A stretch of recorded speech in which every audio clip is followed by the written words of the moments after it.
साबिक़ वज़ीर वो रुकन असम्बली सनत नगर टी श्रीनिवास यादव ने मुख्तलिफ महकमों के अहदेदारों के साथ सनत नगर हल्क़ा असम्बली में वाक़ DNM कॉलोनी का दौरा किया और मुकामी आवाम से मुलाकात करके उन्हें दरपेश मसाइल के बारे में दरियाफ्त किया।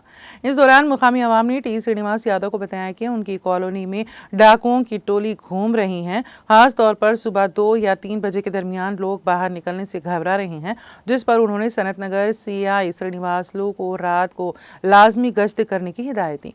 उन्होंने कॉलोनी से गुजरने वाली हाई टेंशन लाइन जो कि खतरनाक हैं हटाने, बिजली के खंभों से लटकी हुई तारों को हटाने के लिए इक़दामात करने और CC कैमरे लगाने, मस्जिद तक सड़क की तामीर का काम शुरू करने का मुतालिबा किया, जिस पर साबिक़ वज़ीर व रुकन असम्बली टी श्रीनिवास यादव ने हुक्काम को इस सिलसिले में ज़रूरी हिदायत जारी की। बालज़ात साबिक़ वज़ीर टी श्रीनिवास यादव ने मीडिया से बात करते हुए कहा कि इक़्तिदार में हूँ या ना हूँ, वो हमेशा आवाम के दरमियान रहेंगे और अवामी मसाइल को हल करने के लिए काम करेंगे। 80% 20% చిన్న చిన్న వర్క్స్ ఉన్నాయి. అవన్నీ కూడా వీలైనంత తొందరలో టేకప్ చేస్తాం. వాళ్ళు ఒకసారి మీరు విజిట్ చేస్తే బాగుంటుందన్న ఉద్దేశంతో వాళ్ళు రిక్వెస్ట్ చేస్తే ఓవరాల్ గా కొంత వాళ్ళందరితో పాటు విజిట్ చేయడం జరిగింది.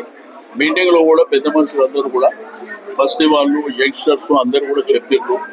కొంత ఎలక్ట్రిసిటీ ప్రాబ్లం కానివ్వండి, రెండోది వాటర్ ఏదైతే బోర్ ప్రాబ్లం కానివ్వండి, ఇవన్నీ చిన్న చిన్న విషయాలు చెప్పారు. తప్పకుండా అవన్నీ